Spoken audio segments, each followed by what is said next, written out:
señor. Pisa ahorita.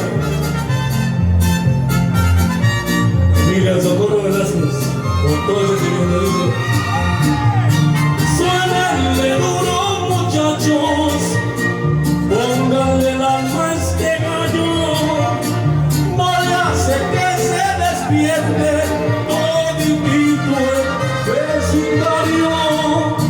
Suénenle duro, muchachos, pónganle el alma a este gallo, para cantarle a mi madre.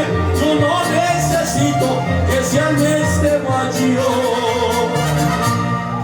Despierte, madre, que le traigo serenata, traigo encendido de emoción el corazón. Viejita linda, por favor, abra la puerta para que escuche lo que dice mi canción.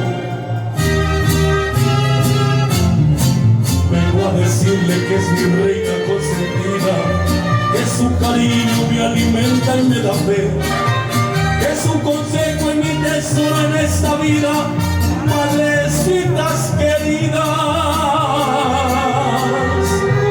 Despiértese, ¡Ana Isabela! Quiero llenarla de besos y de flores, amor de mis amores y de mis alegrías. No necesito que sea el mes de mayo, yo quiero demostrarle mi amor todos los días. Y el aplauso no lo recibo, a ver, fuerte el aplauso bonito. Con todo el sentimiento, claro que sí.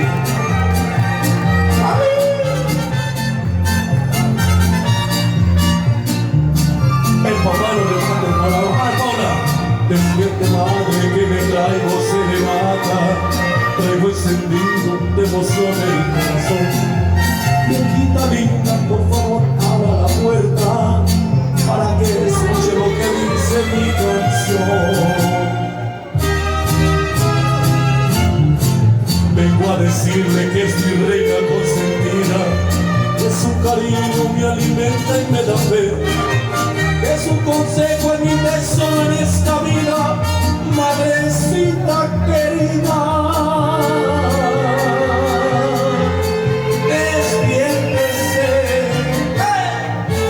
no llenarla de besos y de flores, amor de mis amores y de mis alegrías. No necesito que llegue el mes de mayo, yo quiero demostrarle mi amor todos los días. Muchas gracias. Un aplauso bien fuerte, por favor.